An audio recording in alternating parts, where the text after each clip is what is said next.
যখন বিচারের কাঠ গড়ায় আল্লাহ তাআলা দাঁড় করাবেন, দাঁড় করানোর সাথে সাথে আবু বকর সিদ্দিক রাদিয়াল্লাহু তাআলা আনহুর শরীরের মধ্যে কাঁপুনি উঠে যাবে। এই কাঁপুনি দেখে আল্লাহ রাব্বুল আলামিন ডাক দিয়ে বলবেন, ও আবু বকর, বিচারের কথা শুনে তোমার শরীরের মধ্যে কাঁপুনি উঠে গেল, তার কারণ কি? আবু বকর সিদ্দিক রাদিয়াল্লাহু তাআলা আনহু বলবেন, মাবুদ গো, জানি না আজকে তুমি আমার সাথে কি আচরণ করবে। আজকে যদি আমার জন্য জাহান্নামের ফয়সালা হয়ে যায়, আমি কেমন করে জাহান্নামের আগুন সহ্য করব? এই জন্য আমার শরীরের মধ্যে কাঁপুনি উঠে গেল। আল্লাহ রাব্বুল আলামিন বলবেন, ও আবু বকর, তোমার কোনো চিন্তা নেই, ভয় নেই। ও আবু বকর, আমার বন্ধু সাল্লাল্লাহু আলাইহি ওয়াসাল্লাম যখন দুনিয়ার ভিতরে আসলো, আমার নবীকে যখন, আমার বন্ধু সাল্লাল্লাহু আলাইহি ওয়াসাল্লামকে যখন আমি নবুয়তি দান করলাম, নবুয়তি দান করার পরে সকল মক্কাবাসী আমার বন্ধুর বিরোধিতা করেছে। কেউ আমার নবীকে, কেউ আমার হাবিবকে পাথর নিক্ষেপ করেছে। আমার বন্ধুর গায়ে পাথর নিক্ষেপ করে আমার বন্ধুকে রক্তাক্ত করে দিয়েছে। আবু বকর, তুমি সর্বপ্রথম আমার বন্ধুর মনে সাহস জুগিয়েছিলে, আমার বন্ধুকে তুমি সাহস জুগিয়েছিলে, সাহায্য করেছিলে। আবু বকর, আজকে তোমার কাছ থেকে কোনো জবানবন্দি নেওয়া হবে না, স্টেটমেন্ট নেওয়া হবে না। আজকে আমি তোমাকে বিনা হিসেবে জান্নাত দান করলাম। আজকে আমি তোমাকে বিনা হিসেবে জান্নাত দান করে দিলাম আবু বকর। এই আবু বকর সিদ্দিক রাদিয়াল্লাহু তাআলা আনহু সাহাবীদের বিচার কার্য শেষ হওয়ার পরে আল্লাহ পাক এমন এক ব্যক্তিকে বিচারের কাঠগড়ায় দাঁড় করাবেন। আল্লাহর রাসূল সাল্লাল্লাহু আলাইহি ওয়াসাল্লাম হাদিসের মধ্যে বলেন, ইন্না আউওয়ালা মা ইউহাসিবু বিহিল আবদু ইয়াওমাল কিয়ামাতিস সালাত। কিয়ামতের দিন বান্দার আমলনামা থেকে সর্বপ্রথম যে আমলের হিসাব হবে সেটা হচ্ছে নামাজের হিসাব। ঠিক এমন এক ব্যক্তিকে বিচারের কাঠগড়ায় দাঁড় করাবেন। আল্লাহ তাআলা তার আমলনামাটা হাতে নেওয়ার পরে তার আমলনামা যখন আল্লাহ তাআলার কাছে সাবমিট করবে, আল্লাহ তাআলা তার আমলনামা দেখবেন। আমলনামার মধ্যে দেখবে শুধু নেকি আর নেকি, নেকিতে ভরপুর। মনে করেন দান খায়রাতে নেকি। লোকটা জীবনে মিথ্যা বলে নাই, সুদের কারবারি করে নাই, ঘুষের কারবারি করে নাই। আমাদের দৃষ্টিতে লোকটা ভালো না খারাপ? কথা বলেন ভাই, ভালো না খারাপ? শুধু প্রবলেম হলো এক জায়গায়, নামাজটা পড়ে না। এখন আপনার দৃষ্টিকোণ থেকে বলুন, সে কি জান্নাতি না জাহান্নামী? কথা কোন, জান্নাতি না জাহান্নামী? আল্লাহ রাব্বুল আলামিন তার আমলনামা দেখে ফেরেশতাদেরকে বলবেন, ও আমার ফেরেশতারা, আমার এই বান্দাকে জান্নাতে নিয়ে যাও। সে আল্লাহর এই কথা শুনে খুশি হয়ে যাবে। সে মনে মনে বলতে থাকবে, দুনিয়াতে উলামায়ে কেরাম কি মিথ্যা কথাই না কইল।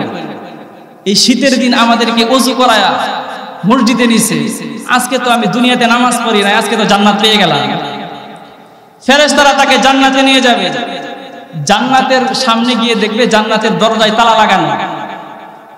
আল্লাহর রাসূল বলেন, নামাজ হলো বেহেশতের চাবি। ওই ব্যক্তি বলবে, ভাই ফেরেশতা কি জান্নাতের দরজা তো তালা লাগানো, আমি কেমনে ঢুকবো? তখন ফেরেশতা বলবেন, ভাই যে ব্যক্তি জান্নাতে হবে তার কাছে জান্নাতের চাবি থাকে। তখন ওই বেনামাজি সে বলবে, ভাই আজকে আমার একটা কথা মনে হয়। কি? আজকে এই হাসরের ময়দানে কোটি কোটি মানুষ, এই কোটি কোটি মানুষের ভিতরে মনে হয় আল্লাহ তাআলা আজকে চাবি দিতে ভুলে গেছে। আল্লাহ কি ভুলে যায়? কথা বলেন ভাই, ভুলে যায়? চলো চলো আল্লাহ দরবারে আবার ফিরত যায়। আল্লাহ তাআলা এই আয়োজনটা করলেন কেন? আল্লাহ তাআলা বুঝাইতে চাইলেন, হে নাফরমান, দুনিয়াতে তোর সব কিছু ভালো ছিল, সব কিছু তোর ভালো ছিল। যদি দুনিয়াতে তুই নামাজটা ঠিক মতো আদায় করতি, তাহলে এই জান্নাতটা আজকে তোর জন্য বরাদ্দ ছিল। আমার আল্লাহ তাকে আফসোস করানোর জন্য এই আয়োজনটা করবেন। এখন কি হবে?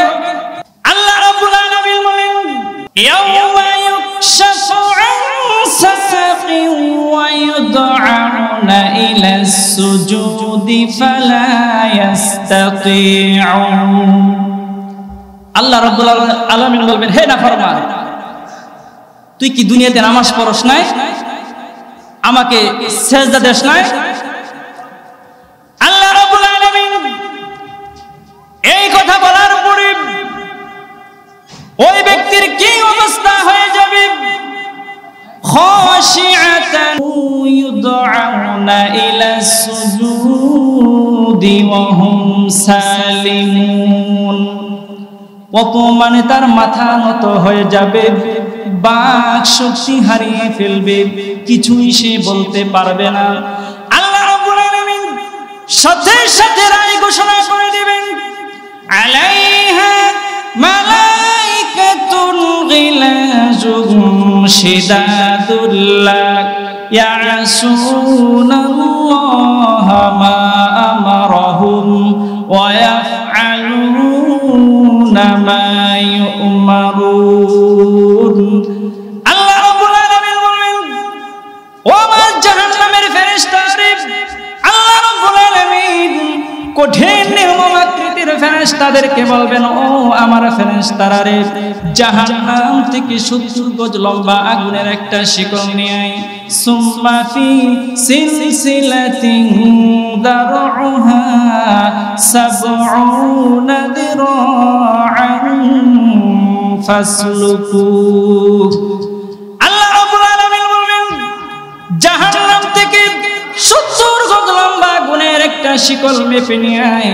এই নাফরমান দুনিয়াতে নামাজ আদায় করে নাই, আমার নিয়ামত ভোগ করেছে ঠিক, কিন্তু এই নাফরমান দুনিয়ার ভিতরে নামাজ আদায় করে নাই। জাহান্নাম থেকে ফেরেশতারা এই শিকলটা মেপে নিয়ে আসার পরে কি অবস্থা হবে? আমার মুসলমান ভাইরা, এই আয়াতে কারিমা যেদিন মদিনায় নাজিল হয়ে গেল, ফজরের নামাজের পর থেকে নিয়ে আল্লাহর নবী সাল্লাল্লাহু আলাইহি ওয়াসাল্লাম কারোর সাথে কোনো কথা বলেন না। নবীজির চোখের পানি ছেড়ে ছেড়ে দিয়ে আল্লাহর নবী শুধু কাঁদতেছেন, কোনো সাহাবীর সাথে কথা বলেন না। সকল সাহাবীরা আশ্চর্য হয়ে গেল, হতাশ হয়ে গেল, কেন বিশ্ব নবী আজকে আমাদের সাথে কোনো কথা বলেন না? সাহাবীদের ভিতরে হযরতে আবু বকর সিদ্দিক রাদিয়াল্লাহু তাআলা আনহু মা আয়েশা সিদ্দিকা রাদিয়াল্লাহু তাআলা আনহার কাছে চলে গেলেন, গিয়ে বললেন, মা রে, বিশ্ব নবী আজকে কি হয়ে গেল? কারোর সাথে তিনি কোনো কথা বলেন না। আম্মা জান আয়েশা সিদ্দিকা রাদিয়াল্লাহু তাআলা আনহা বিশ্ব নবী সাল্লাল্লাহু আলাইহি ওয়াসাল্লামের কাছে গিয়ে বলল, ইয়া রাসূলুল্লাহ, আজকে আপনার কি হয়ে গেল? কারোর সাথে আপনি কোনো কথা বলেন না, তার কারণ কি? আল্লাহর নবী বলতেছেন, ও বিবি রে, আমি কেমন করে কথা বলবো? আমার যে সমস্ত উম্মতগুলি দুনিয়াতে নামাজ পড়ে নাই, আমার হুকুম মানে নাই, আল্লাহ রাব্বুল আলামিনের হুকুম মানে নাই, আজকে আমার ওই সমস্ত উম্মতগুলিকে আজকে জাহান্নামের শিকল দিয়া বেঁধে জাহান্নামে নিয়ে যাবে। কেমন এই অবস্থাটা হবে? এর তাফসীর করতে গিয়ে ইবনে কাসির রাহমাতুল্লাহি আলাইহি তাফসীরে কাবীরের ভিতরে আল্লামা ইবনে কাবির রাহমাতুল্লাহি আলাইহি লিখেন, তাফসীরে কাবীরের ভিতরে মুফাসসিরিনে কেরাম লিখেন, এই আয়াতে কারিমা যখন নাজিল হয়ে গেল, এই আয়াতে কারিমা নাজিল হওয়ার পরে এই শিকল দিয়া বাঁধার পরে ওই জাহান্নামীর কি অবস্থাটা হবে? এই শিকল দিয়া বাঁধার পরে শরীরের মধ্যে আপনারা নজর করে দেখবেন, একটা মোম জ্বালানোর পরে মোমটা যেমন করে আগুনের ফোঁটায় ফোঁটায় পরিণত হয়ে যায়, এই শিকল দিয়া জাহান্নামীকে বেঁধে ফেলে দেওয়ার পরে তার শরীরের হাড় মাংসগুলি গলে গলে জমিনের ভিতরে পড়তে থাকবে। আউযুবিল্লাহ। এই জাহান্নামের শিকল দিয়া বাঁধার পরে শরীরের প্রত্যেকটা হাড়ি মাংস গলে গলে পানির মতো ঝরে ঝরে জমিনের ভিতরে পড়তে থাকবে। এমন এখানে কেউ আছেন যে সহ্য করতে পারবেন? বলেন ভাই, কেউ আছেন সহ্য করতে পারবেন? সহ্য করার ক্ষমতা নাই। আপনার গরম স্বাভাবিক একটা কয়লা, গরম কয়লা, এই গরম কয়লাটা যদি আপনার হাতে দেওয়া হয় যে মুঠ মেরে 1 মিনিট ধরে রাখবেন, কেউ পারবেন? সম্ভব না। আল্লাহর নবী এই আয়াতে কারিমা যদি নাজিল হয়ে গেল, চোখের পানি ছেড়ে দিয়ে আল্লাহর নবী শুধু কাঁদতেছেন। যার জন্য মুসলমান ভাইরা, আমাদের নামাজের প্রতি যত্নবান হতে হবে কি হবে না? কথা কোন হতে হবে কি হবে না? নামাজের প্রতি আমাদের যত্নবান হতে হবে। কেমন? হযরতে সুলাইমান আলাইহিস সালামের উপর আল্লাহ পাক আসরের নামাজ ফরজ করেছিলেন। কোন নামাজ? কথা কোন কোন নামাজ? আসরের নামাজ। হযরতে সুলাইমান আলাইহিস সালাম একদিন তার সেনাপতিকে বললেন, ও আমার সেনাপতি। সুলাইমান আলাইহিস সালামকে আল্লাহ পাক মুজিজা স্বরূপ 500 ঘোড়া দিয়েছিলেন। কয়শো ঘোড়া? 500 ঘোড়া। এই 500 ঘোড়া দিয়া সুলাইমান নবী তামাম পৃথিবীটা ভ্রমণ করতেন। একদিন সুলাইমান নবী তার সেনাপতিকে বললেন, ও আমার সেনাপতি, আজকে আমি নিজের চোখে আমার ঘোড়াগুলি আজকে পরিদর্শন করব। এই ঘোড়াগুলি তুমি জমিনের ভিতরে, মাঠের ভিতরে রাখো। সুলাইমান আলাইহিস সালাম এই ঘোড়াগুলি মাঠের ভিতরে পরিদর্শন করতে যাইয়া পরিদর্শন করতে করতে করতে করতে হঠাৎ করে আসরের নামাজ ছুটে গেছে, মনে নাই? সূর্যটা ডুবে গেছে। সুলাইমান নবী আসরের নামাজ পড়তে পারে নাই। সূর্য ডুবে যাওয়ার পরে সুলাইমান নবীর হঠাৎ করে মনে আসলো, আমি তো আসরের নামাজ পড়তে পারি নাই। সুলাইমান নবী চিৎকার করে কয়, কান্না করে কয়। সুলাইমান নবী চিৎকার করতেছে, কান্না করতেছে আর বলতেছে, আমি তো হাসরের ময়দানে বেনামাজির কাতারে আমাকে দাঁড়াতে হবে। নিজের কামরার ভিতরে গিয়ে চিৎকার করতেছে, কিন্তু আল্লাহর পক্ষ থেকে কোনো রেসপন্স নাই। সুলাইমান আলাইহিস সালাম তার সেনাপতিকে বললেন, ও আমার সেনাপতি, যেই কারণে আমি নামাজটা আমার ছুটে গেল, যেই ঘোড়াগুলি পরিদর্শন করতে যাই আমি নামাজ পড়তে পারি নাই, এই কারণে আর আমি জমিনে রাখবো না, আমার কাছে একটা ছুরি নিয়ে আয়। সুবহানাল্লাহ। আমি আর আপনি কোনোদিন বলেছি যে কারণে আমার নামাজ ছুটে গেছে এই কারণটা আমি করব না? যেই ব্যবসা করতে গিয়ে আমার নামাজ পড়া যায় না, এই ব্যবসায় আর করব না, এরকম কথা কোনোদিন বলেছি? কথা কোন বলেছি? সুলাইমান আলাইহিস সালাম বললেন, যে ঘোড়াগুলি পরিদর্শন করতে যাই আমার নামাজ ছুটে গেল, এই কারণে আর আমি রাখবো না। হে আমার সেনাপতি, ধারালো একটা ছুরি আমার কাছে নিয়ে আয়। আল্লাহর নবী হযরত সুলাইমান আলাইহিস সালাম তার সেনাপতিকে বললেন, ও আমার সেনাপতি রে, রুদ্দুহা আলাইয়া ফাতাফিক মাসহান বিসসুকি ওয়াল আ'নাক। যে কারণে আমার নামাজটা ছুটে গেল, ও আমার সেনাপতি রে, যে কারণে আমার নামাজটা ছুটে গেল, এই কারণে আর আমি জমিনে রাখবো না। ধারালো একটা অস্ত্র আমার কাছে নিয়ে আয়, আর ঘোড়াগুলি আমার কাছে হাজির করে দে। আল্লাহর নবী হযরত সুলাইমান আলাইহিস সালাম ধারালো একটা অস্ত্র হাতে নিয়ে এক করে সুলাইমান নবী 500 ঘোড়া তিনি জমিনের ভিতরে জবাই করে দিলেন। 500 ঘোড়া সুলাইমান আলাইহিস সালাম জমিনের ভিতরে জবাই করে দেওয়ার পরে সুলাইমান নবীর এই আমলটা দেখে আমার আল্লাহ হেসে দিলেন। আমার আল্লাহ অত্যন্ত খুশি হয়ে গেলেন। আল্লাহ রাব্বুল আলামিন সুলাইমান নবীর এই আমলটা দেখে আমার আল্লাহ কই, ও সুলাইমান গো, তুমি যে নামাজের প্রতি যত্নবান, তুমি যে নামাজের প্রতি আন্তরিকতা দেখালে, তোমার আমলের প্রতি আমি খুশি হইয়া আমি তোমাকে নগদ 3টি পুরস্কার দান করলাম। সুবহানাল্লাহ, জোরে বললেন। নগদ কয়টা পুরস্কার? 3টা পুরস্কার। আল্লাহ রাব্বুল আলামিন বললেন, ও সুলাইমান, তুমি যে নামাজের প্রতি যত্নবান, নামাজের প্রতি আন্তরিকতা দেখালে, তোমার আমলের প্রতি আমি খুশি হইয়া তোমাকে নগদ 3টি পুরস্কার দান করলাম। তার ভিতরে 1 নম্বর পুরস্কার হলো আল্লাহ রাব্বুল আলামিন বলেন, ফাসাখখারনা লাহুর রিহা তাজরি বিআমরিহি রুখাআন হাইসু আসাব। আল্লাহ রাব্বুল আলামিন বলেন, এ সুলাইমান, মুজিজা স্বরূপ আমি তোমাকে 500 ঘোড়া দিয়েছিলাম, এই ঘোড়াগুলি দিয়া তুমি জমিনে ভ্রমণ করতে, তামাম পৃথিবী ভ্রমণ করতে। তুমি যে 500 ঘোড়া জবাই করে দিলে, এখন তুমি কি দিয়া জমিনের ভিতরে সফর করবে? ও সুলাইমান নবী গো, আমি তোমাকে 1 নাম্বার পুরস্কার স্বরূপ আমি তোমাকে পুরস্কার দিলাম, এই ডুবা সূর্যটাকে তোমার জন্য আবার আমি ফেরত দিয়া দিলাম। এই ডুবা সূর্যটাকে সুলাইমান আবার আমি তোমার জন্য ফেরত দিয়া দিলাম। এই পৃথিবীতে আল্লাহ রাব্বুল আলামিন শুধু একজন নবীর জন্য এই সূর্য ফেরত দিয়েছিলেন, ডুবা সূর্যটা, সেটা হলো সুলাইমান আলাইহিস সালাম। সুবহানাল্লাহ। সুলাইমান নবী আবার আসরের নামাজটা আদায় করলেন, আসরের নামাজ আদায় করার সাথে সাথে আবার সূর্যটা ডুবে গেল। সুবহানাল্লাহ। আল্লাহ রাব্বুল আলামিন বলেন, ও সুলাইমান, তুমি যে নামাজের প্রতি যত্নবান, নামাজের প্রতি আন্তরিকতা দেখালে, তোমার আমলের প্রতি আমি খুশি হইয়া তোমাকে নগদ যে 2 নাম্বার পুরস্কার দিলাম, সেই পুরস্কারটা হলো সুলাইমান নবী গো, তুমি যে এই পৃথিবীর ভিতরে 500 ঘোড়া দেয়া জমিনে ভ্রমণ করতে, তুমি তো এখন 500 ঘোড়া জবাই করে দিয়েছো, এখন তুমি কি দিয়া জমিনে ভ্রমণ করবে?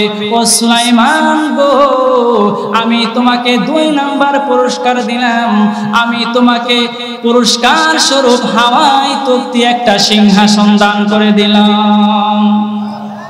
আল্লাহ রাব্বুল আলামিন হযরত সুলাইমান আলাইহিস সালামকে 2 নাম্বার পুরস্কার দিলেন, হাওয়ায় তক্তি সিংহাসন। এই সিংহাসনটা কেমন ছিল? এই সিংহাসনটা 27 মাইল লম্বা এবং 27 মাইল পাশ ছিল, এবং তার উপরি ভাগে 3 ইঞ্চি পরিমাণ স্বর্ণের প্রলেপ দেওয়া ছিল, এবং ওই সিংহাসনের ভিতরে 70,000 আসন ছিল। সুলাইমান আলাইহিস সালাম কোথায় যাওয়ার মন মানসিকতা যখন তৈরি করতেন, কোথায় যাওয়ার যখন ইচ্ছা করতেন, সুলাইমান আলাইহিস সালাম 70,000 বাহিনী নিয়ে বাতাসকে যখন হুকুম করতেন, ওই বাতাস সুলাইমান নবীকে সাথে সাথে সেখানেই পৌঁছিয়ে দিত। সুলাইমান আলাইহিস সালামকে 2 নাম্বার পুরস্কার কি? হাওয়ায় তক্তি একটা সিংহাসন দান করে দিলেন। আল্লাহ রাব্বুল আলামিন বললেন, ও সুলাইমান, তুমি যে নামাজের প্রতি যত্নবান, নামাজের প্রতি আন্তরিকতা দেখালে, এই জন্য তোমার আমলের প্রতি আমি খুশি হইয়া আমি তোমাকে যে 3টি পুরস্কার দিলাম, তার ভিতরে 3 নাম্বার পুরস্কার হলো ওয়াশায়াতিনা কুল্লাবান্নাইন ওয়া গাওয়াস। বান্নান বলা হয় আরবিতে ডুবুরি জিনদেরকে। আল্লাহ রাব্বুল আলামিন বলেন, হে সুলাইমান, তুমি নামাজের প্রতি যত্নবান হওয়ার কারণে আমি তোমার জন্য ডুবুরি জিনদেরকে, আমি তোমার জন্য রাজমিস্ত্রিওয়ালা জিনদেরকে তোমার অনুগত করে দিলাম। কারণ সুলাইমান আলাইহিস সালাম তামাম পৃথিবীর বাদশা ছিলেন সুলাইমান নবী। আল্লাহ কয়, সুলাইমান গো, তুমি যে তামাম পৃথিবীতে রাজপ্রাসাদ নির্মাণ করবে, ভবন নির্মাণ করবে, মন্ত্রণালয় নির্মাণ করবে, এর জন্য রাজমিস্ত্রিওয়ালার প্রয়োজন আছে। এই জন্য আমি তোমার জন্য রাজমিস্ত্রিওয়ালা জিনদেরকে তোমার অনুগত করে দিলাম। আল্লাহ রাব্বুল আলামিন বললেন, হে সুলাইমান, আমি যে তোমার জন্য রাজমিস্ত্রিওয়ালা জিনদেরকে তোমার অনুগত করে দিলাম, এখন এই রাজমিস্ত্রিওয়ালা জিনরা যে প্রাসাদ নির্মাণ করবে, হীরা মণিমুক্তা জওহর কোথায় থেকে পেবে? এই জন্য আল্লাহ রাব্বুল আলামিন বলেন, ওয়াশায়াতিনা কুল্লাবান্নাইন ওয়া গাওয়াস। গাওয়াস বলা হয় আরবিতে ডুবুরি জিনদেরকে। কয়, আমি তোমার জন্য ডুবুরি জিনদেরকেও তোমার অনুগত করে দিলাম। আল্লাহ রাব্বুল আলামিন বললেন, ও সুলাইমান, তুমি যখন এই ডুবুরি জিনদেরকে তুমি হুকুম দিবে, হুকুম দেওয়ার সাথে সাথে তোমার জন্য এই ডুবুরি জিনগুলো সমুদ্রের তলদেশ থেকে হীরা মণিমুক্তা এনে তোমার হাতে ধরিয়ে দেবে। কই, হীরা মণিমুক্তা এনে তোমার হাতে ধরিয়ে দেবে, আর সেই হীরা মণিমুক্তা দিয়া তুমি এই তামাম পৃথিবীর জন্য তুমি রাজপ্রাসাদ মন্ত্রণালয় নির্মাণ করবে। সুবহানাল্লাহ। কয়টা পুরস্কার ভাই? 3টা পুরস্কার। আল্লাহর নবী সাল্লাল্লাহু আলাইহি ওয়াসাল্লাম যখন সাহাবীদের সামনে এই বয়ানটা করতেছিলেন, তখন জিবরাইল আমিন নবীজির কানে কানে এসে বলেন, ইয়া রাসূলুল্লাহ, সুলাইমান আলাইহিস সালাম নামাজের প্রতি যত্নবান হওয়ার কারণে আল্লাহ পাক তাকে 3টা পুরস্কার দিয়েছেন।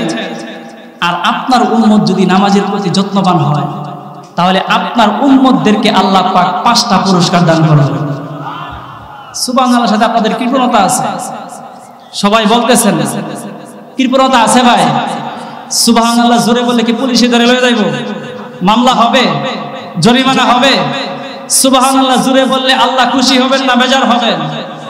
সবাই একটু আকাশ বাতাস মুখরিত করে বলি সুবহানাল্লাহ। সুবহানাল্লাহর মূল্য কত জানেন? সুলাইমান আলাইহিস সালাম একদিন এই হাওয়াই তক্তি সিংহাসন দিয়া 27 মাইল উপর দিয়ে যাচ্ছেন। এমন সময় জমিন থেকে এক সুলাইমান আলাইহিস সালামের উম্মত দেখে বলতেছে সুবহানাল্লাহ, আল্লাহ সুলাইমান নবীকে কি শান শৌকত দান করেছেন। এই আওয়াজটা সুলাইমান নবীর কানে গিয়ে পৌঁছে গেছে। পৌঁছে যাওয়ার পরে সুলাইমান আলাইহিস সালাম হাওয়াই তক্তি সিংহাসনকে বলতেছে, ও হাওয়াই তক্তি সিংহাসন, তুই জমিনে দ্রুত ওই ব্যক্তির কাছে অবতরণ কর।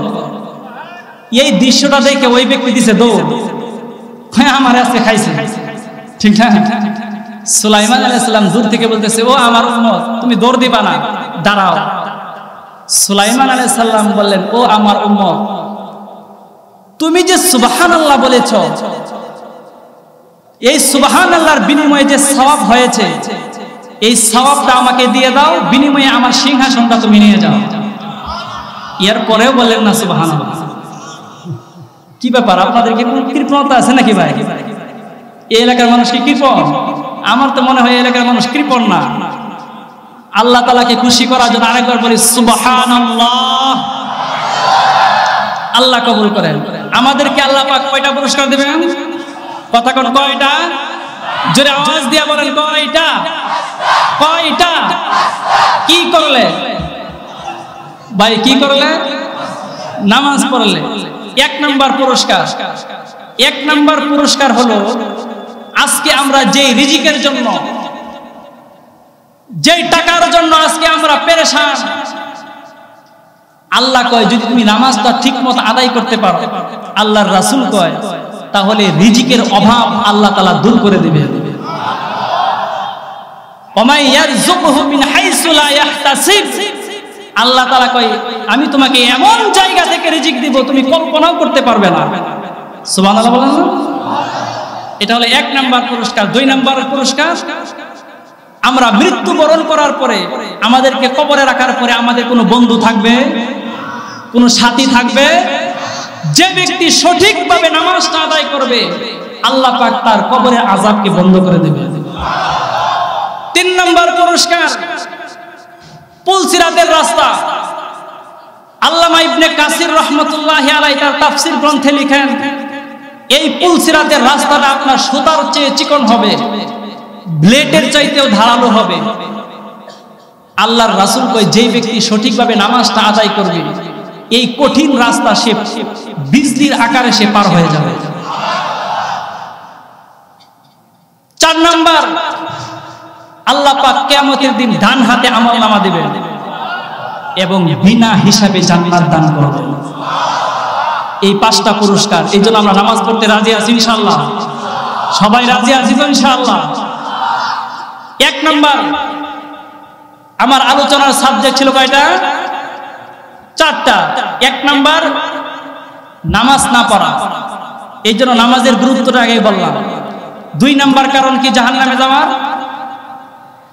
ওই জাহান্নামীরা ডাক দিয়ে বলবে কিয়ামতের দিন,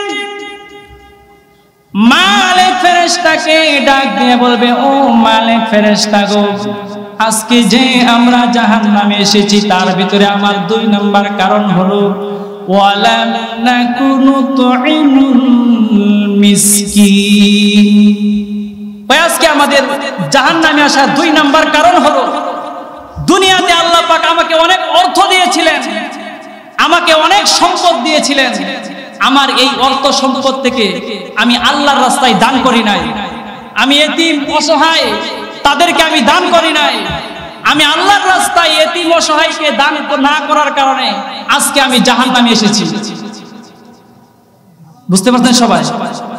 আল্লাহর রাসূল সাল্লাল্লাহু আলাইহি ওয়াসাল্লাম বলেন, আজ আস-সাখাওয়াতু শাজারাতুম মিন আশজারিল জান্নাহ, দানশীলতা হচ্ছে জান্নাতের একটি বৃক্ষ।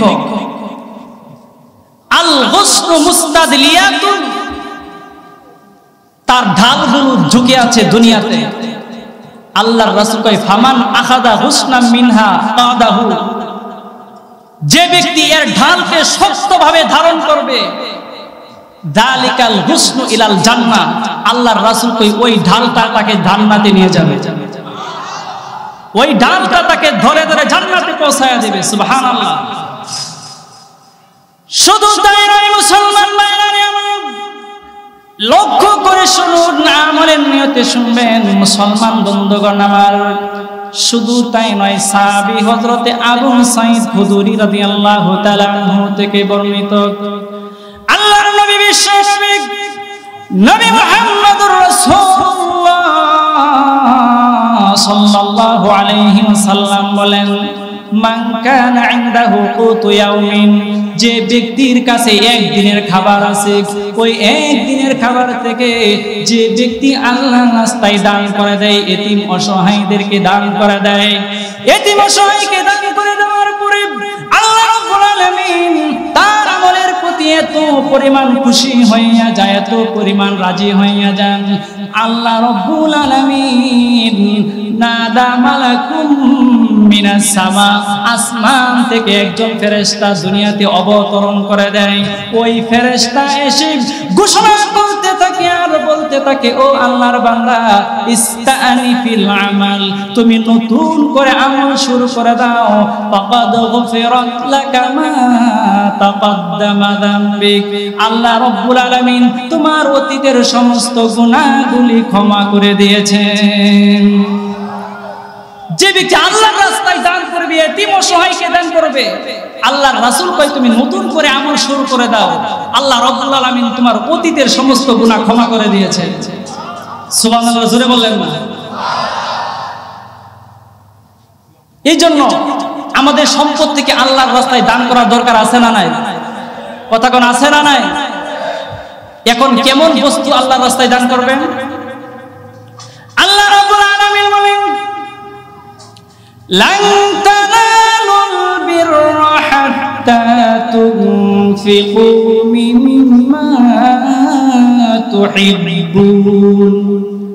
আল্লাহ রাব্বুল আলামিন বলেন, তুমি ততক্ষণ পর্যন্ত কল্যাণ লাভ করতে পারবে না যতক্ষণ না তুমি তোমার প্রিয় বস্তু আল্লাহর রাস্তায় দান করো। আমার আপনার প্রিয় বস্তু, সবচাইতে প্রিয় বস্তু আল্লাহর রাস্তায় কি করতে হবে? দান করতে হবে। কেমন? হযরত ফাতেমা রাদিয়াল্লাহু তাআলা আনহার বিয়ের জন্য একটা শাড়ি কিনছেন। এক ফকির মহিলা ফাতেমা রাদিয়াল্লাহু তাআলা আনহার কাছে গিয়ে বললেন, মা গো, আমাকে একটা কাপড় দেবে? মা ফাতেমা চিন্তা করলেন, আমার বিয়ের শাড়িটাই তো আমার কাছে সবচাইতে প্রিয়, আর আল্লাহ বলেছেন তোমার সবচাইতে প্রিয় বস্তু আল্লাহর রাস্তায় ব্যয় করো। মা ফাতেমা রাদিয়াল্লাহু তাআলা আনহা তার বিয়ের শাড়িটা ওই দরিদ্র মহিলাকে দান করে দিলেন। দরিদ্র মহিলাকে দান করে দিলেন। হযরত আলী রাদিয়াল্লাহু তাআলা আনহু ঘরে 4 দিন যাবত কোনো খানা নেই, 3 দিন যাবত হাসান আর হুসাইন ক্ষুধার যন্ত্রণায় কাতরাচ্ছে, চিৎকার করতেছে। আলী রাদিয়াল্লাহু তাআলা আনহু ফাতেমা রাদিয়াল্লাহু তাআলা আনহার একটা ওড়না বাজারে নিয়ে বিক্রি করলেন 6 দিরহাম। কয় দিরহাম? কথা কোন? কয় দিরহাম? 6 দিরহাম। ভাই একটু ইকুটা কমায়া দেন। 6 দিরহাম। 6 দিরহাম বিক্রি করে বাজার থেকে খানা নিয়ে আসতেছেন। এমন সময় সামনে এক ফকির উপস্থিত। ফকির কয়, আলী, আমি আজকে 4 দিন যাবত উপবাস, আমাকে খানা দান করেন। আলী রাদিয়াল্লাহু তাআলা আনহু চিন্তা করলেন, আমরা খাই না 3 দিন যাবত, আর সে খাই না 4 দিন যাবত, সুতরাং আমার চাইতে তার বেশি প্রয়োজন। সুবহানাল্লাহ। আর আমি আর আপনি হলে কি করতাম? বেটা এখান থেকে চাপার দাঁত ফালাইয়া দিব, 3 দিন ধরে খাই না, ঠিক না ভাই? চাপার দাঁত উড়ে গেলাম, বেটা যা এখান থেকে।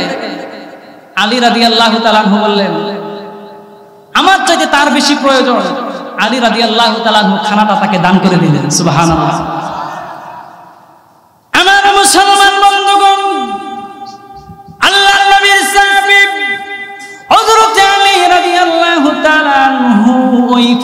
উটকে দান করার পরে যখন সামনে আসতেছেন, রাস্তা দিয়ে চলতেছেন, কিছু দূর আসার পরে হযরতে জিবরাইল, একজন মানুষের বেশে জিবরাইল হযরতে আলী রাদিয়াল্লাহু তাআলা আনহুকে বললেন, ও আলী গো, তুমি কি আমার কাছ থেকে একটি উট কিনবে নাকি?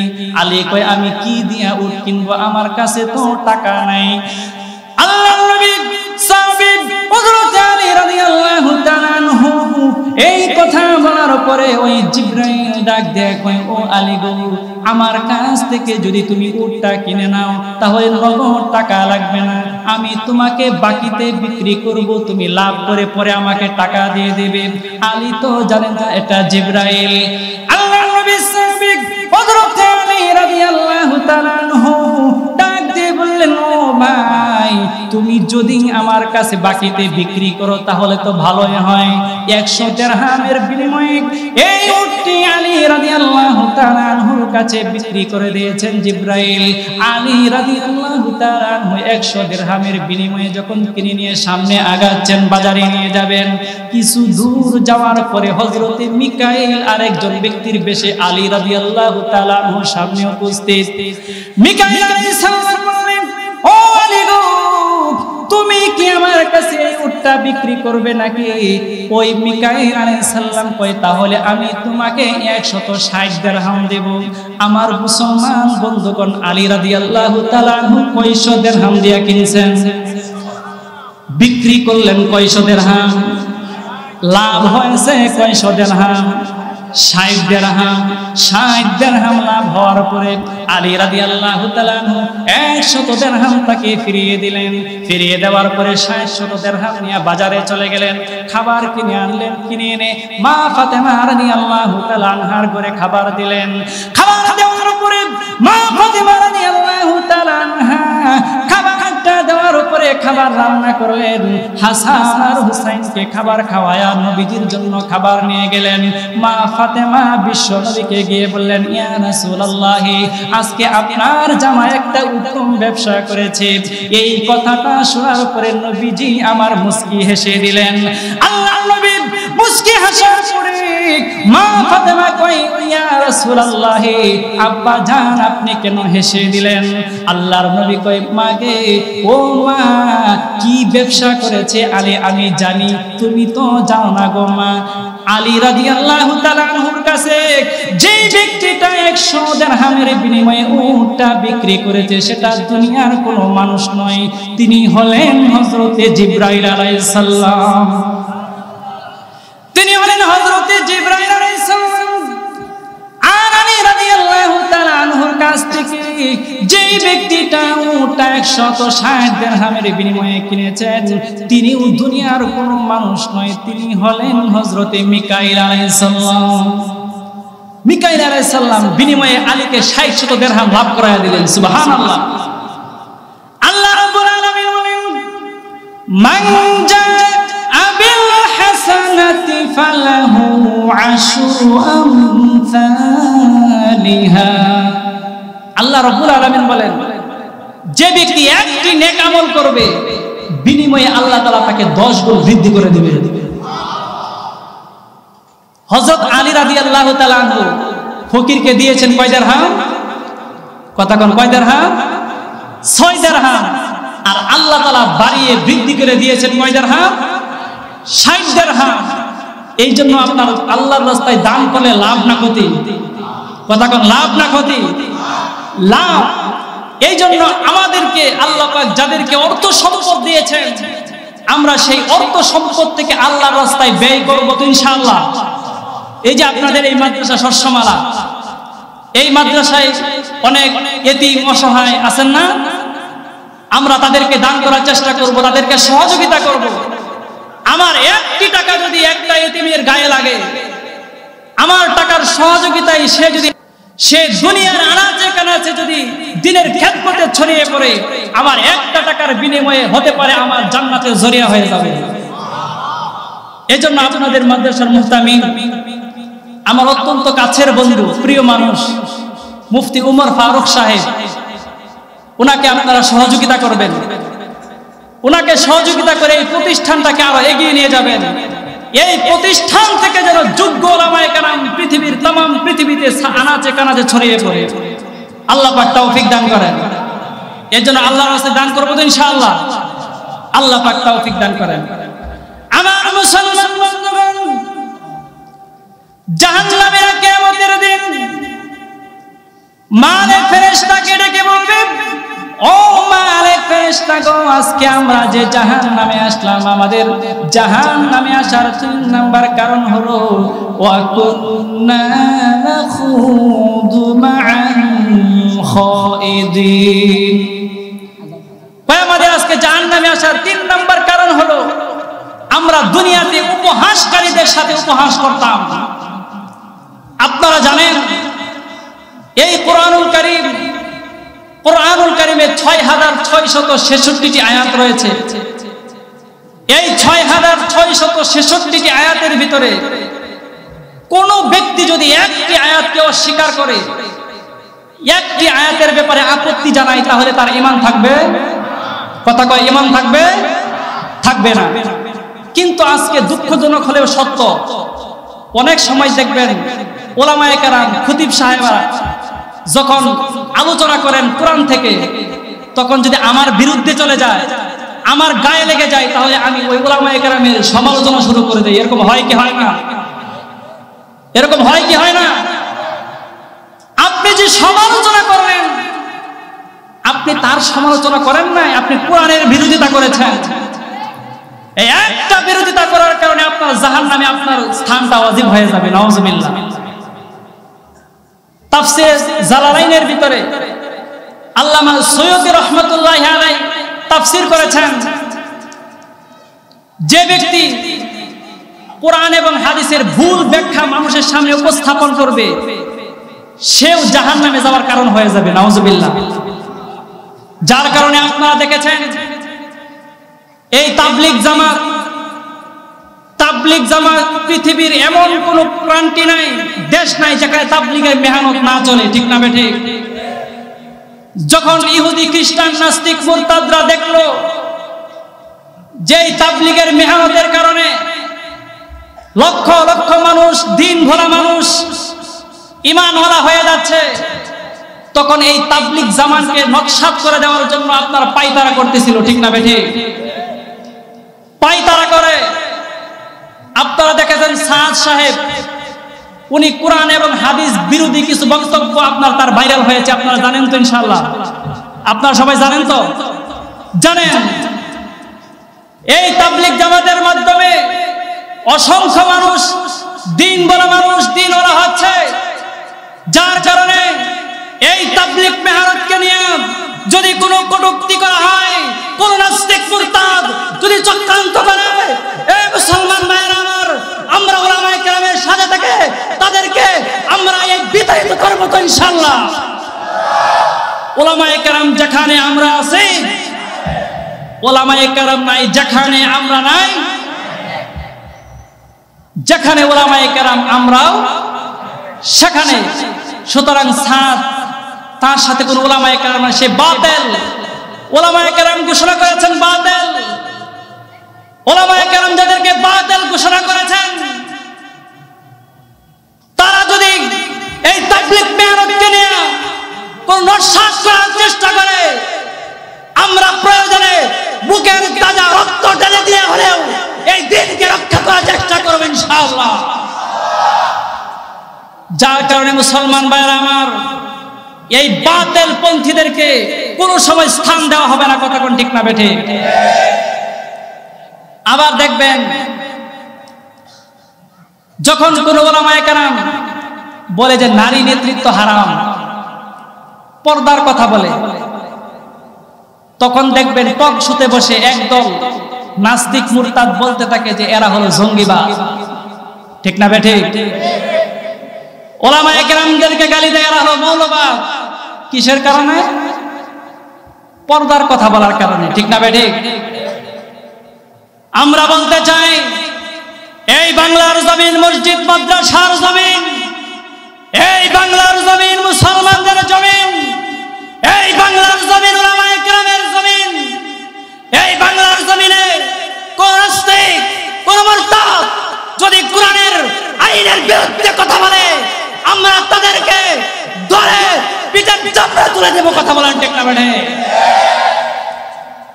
কোন নাস্তিক মুরতাদের ঠাঁই এই বাংলার জমিনে হবে না। কথা কোন ঠিক না বেঠে? এটা মুসলমানদের জমিন। এই জমিনে প্রতিদিন মুয়াজ্জিনরা শত শত হাজার হাজার মসজিদ থেকে আযানের ধ্বনি আসে।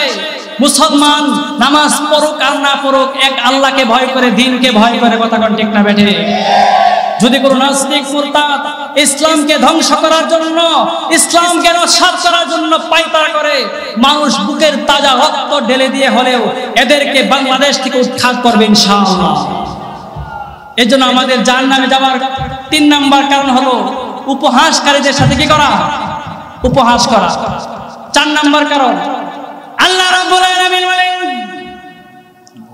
জাহান্নামে যাওয়ার 4 নাম্বার কারণ হলো ওয়া কুন্না নুকাযযিবু বিয়াউমিদ্দিন।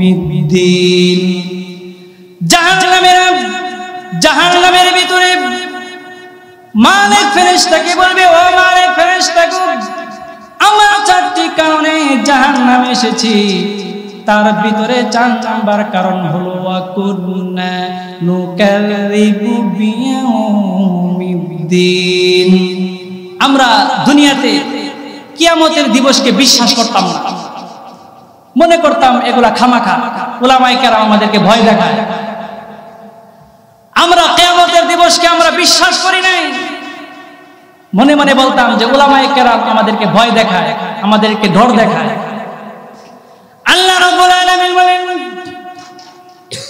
যালিকা জাযাউহুম বিআন্নাহুম কাফারু বিআয়াতিনা ওয়া ক্বালু আইযা কুন্না ইযামান ওয়া রুফাতান আইন্না লামাবউসুনা খালকান জাদীদা।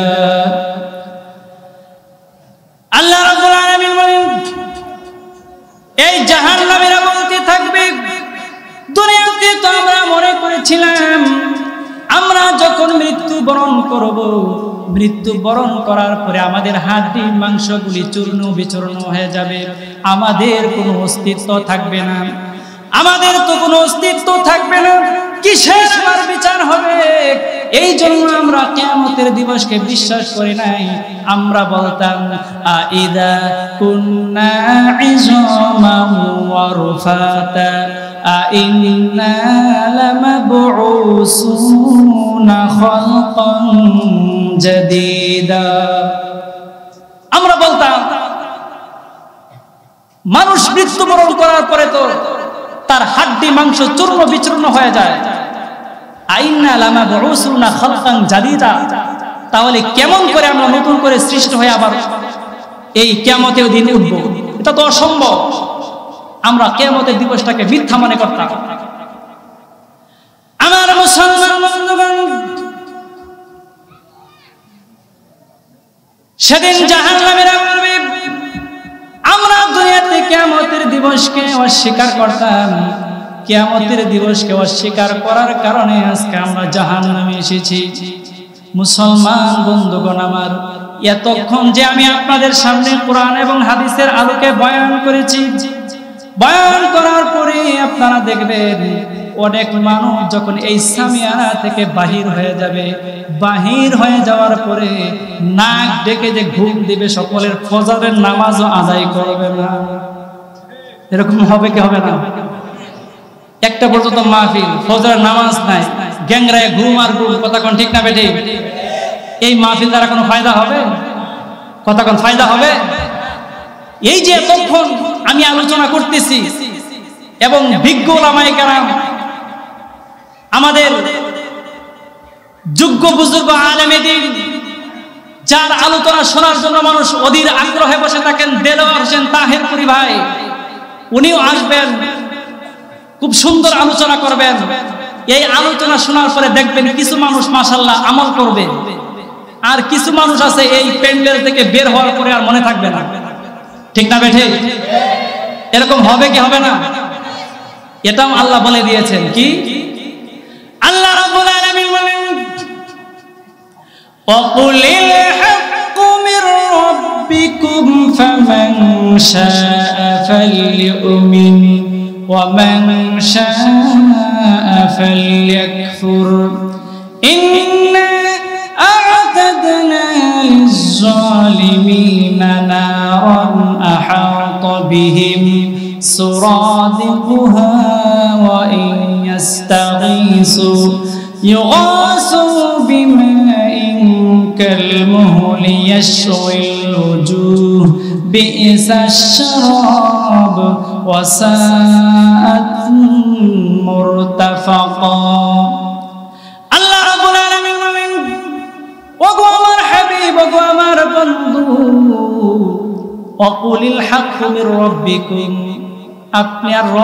আপনার রবের পক্ষ থেকে সত্য আজকে প্রকাশিত হয়ে গেছে সত্য আপনার রবের পক্ষ থেকে চলে আসছে ওগো আমার হাবিব সত্য যখন আপনার রবের পক্ষ থেকে চলে আসছে ফামান শাআ ফালইউমিন ওয়া মান শাআ ফালইয়াকফুর এই সত্যটা জানার পরেও আপনি দেখবেন কিছু মানুষ তার প্রতি ঈমান আনবে ঈমান আনার পরে তার উপর আমল শুরু করে দিবে ঠিক না ঠিক আল্লাহ কই ওগো আমার হাবিব আবার কিছু মানুষ দেখবেন ওমান শাআ ফালইয়াকফুর তা জানার পরে দেখার পরে আবার অস্বীকার শুরু করবে তার উপর আমল করবে না কথাটা কে বলেছেন কথা কোন কে বলেছেন আল্লাহ বলেছেন যে কোরআনের বয়ান শোনার পরে এই আলোচনা শোনার পরে আমার হুকুম জানার পরে কিছু মানুষ আমল করবে মেনে নেবে আর কিছু মানুষ তা অস্বীকার করবে মানবে না যারা মানবে না তাদের কি অবস্থা হবে আমার মুসলমান বন্ধুগণ যারা কোরআনুল কারীমের বয়ান শোনার পরে আল্লাহ রাব্বুল আলামিনের হুকুম শোনার পরেও যারা মানবে না অস্বীকার করবে নিজেদের মন চাহি জিন্দেগি পরিচালনা করবে তাদেরকে আমার আল্লাহ কঠিন হুঁশিয়ারি দিয়েছেন কঠিন হুঁশিয়ারি কি আমার আল্লাহ বলে দিয়েছেন সুরাদিকুহা ওই মানুষগুলোকে কিয়ামতের দিন চতুর্দিক থেকে আগুনগুলি গ্রাস করে নেবে চতুর্দিক থেকে আগুন জ্বলতে থাকবে আগুন জ্বালিয়ে তাদেরকে গ্রাস করে নেবে আপনারা দেখেন অনেক সময় মিডিয়ার মধ্যে দেখতে থাকেন বিভিন্ন ফ্যাক্টরির মধ্যে যখন আগুন জ্বলতে থাকে এই আগুন জ্বলার সময় আগুন যখন লেগে যায় এই আগুন থেকে বাঁচার জন্য মানুষগুলি এই 2 তলা 3 তলা থেকে লাফ দিয়ে দিয়ে জমিনের ভিতরে পড়তে থাকে ঠিক না ঠিক লাফ দিয়ে পড়তে থাকে কিয়ামতের দিন যারা কোরআনের বয়ান মানবে না আল্লাহকে মানবে না কিয়ামতের দিন তাদেরকে চতুর্দিক থেকে আগুনগুলি গ্রাস করে নেবে গ্রাস করে নেওয়ার পরে আগুন যখন গ্রাস করে নেবে পানির পিপাসায় তারা কাতর হয়ে যাবে পানির পিপাসার জন্য তারা পানি পানি বলে চিৎকার করতে থাকবে পানি পানি চলে চিৎকার করার পরে তাদেরকে পুষ এবং রক্ত দিয়ে এক গ্লাস পানি তাদের সামনে উপস্থিত করা হবে ওই পানিটা পান করার পরে তাদের সমস্ত শরীর জ্বালিয়ে পুড়িয়ে সারকার হয়ে যাবে জ্বালিয়ে পুড়িয়ে সারকার হয়ে যাবে সমস্ত শরীরটা আল্লাহ কয় ইয়াশবিল বুজু বিসা শারাব আল্লাহ কয় সে পানিটা কতই না নিকৃষ্ট ওয়া সাআত মুরতাফাকা আর সেই স্থান সেই জাহান্নামের স্থানটা কতই না নিকৃষ্ট এজন্য মুসলমান ভাইয়েরা আমার আজকে যে আলোচনাটুকু করা হলো এই আলোচনার উপর যদি আমরা আমল করতে পারি এই আমলটা আমরা যদি নিজের ভিতরে ফিট করতে পারি তাহলে আল্লাহ পাক আমাদেরকে জাহান্নাম থেকে মুক্তি দিয়া জান্নাতের কাতারে আমাদের নামটা লিপিবদ্ধ করে দিবেন সুবহানাল্লাহ এজন্য আমরা আমল করতে রাজি আছি তো ইনশাআল্লাহ সবাই রাজি আছি তো ইনশাআল্লাহ আল্লাহ পাক তৌফিক দান করেন যে আলোচনাটুকু হলো কোরআন এবং হাদিস থেকে আমাদেরকে প্রত্যেকটা কথা বুঝে শুনে এর উপর আমল করার তৌফিক দান করেন সবাই বলি আমিন